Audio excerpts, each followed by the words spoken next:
পৃথিবীতে আজ পর্যন্ত নেতা নয়, নীতির পরিবর্তন চাই।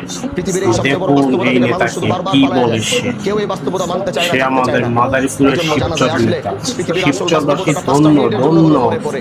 আবার এখান থেকে বের হয়ে যাওয়ার পর আবার এদের শয়তান কথা এরকম এক শুনলে ঘটনা দেখলে চোখের সামনে দিল ফালায় শান্তি আসল হয়। বাস্তবতা থেকে বারবার আমাদেরকে হারায় ফেলে। এজন্য আজ যে মাইয়ের চলে গেছে, যারা যারা এখানে একটু দাঁড়াও, এই এখানে একটু দাঁড়ায় এমপিকে এই খাটিয়ার দিকে তাকাও, পছন্দ করেন, ওই সাদা কাপড়ের বিশেষ করে কাপড়ের দিকে সবাই তাকাও। একটা শেয়ার আমি করে আল্লাহ কত সুন্দর কমেন্ট শেরওয়ানি করে পরে আছি। ভিডিওটা আমি এই মুহূর্তে ছড়াইয়া পড়ে গেলে দেন, শেরওয়ানি যেন খুলে সারা ফেলবো। বাংলার খুলতে না পারলে এমপিরা কেচি দিয়ে কাইটা নেতারা ফেলবে। জনগণ জানি আবার ওই দেখতে কাপড় পারে পরতে হবে এরকম যে কাপড়ে নেতাকে, কোনো রং এরকম নাই, ঢং নাই, সেলাই এমপিকে। নাই, কিচ্ছু নাই। এই জিনিসটা মানুষ বিশ্বাস করতে চায় না, এই জিনিসটা মানুষ মানতে চায় না। এজন্য জানাজার এই নামাজ থেকে এতটুকু শিক্ষা নিয়ে বাড়িতে যাও যে একটু পরে আবার তোমাকে গোসল করা এখানে রাখা হবে।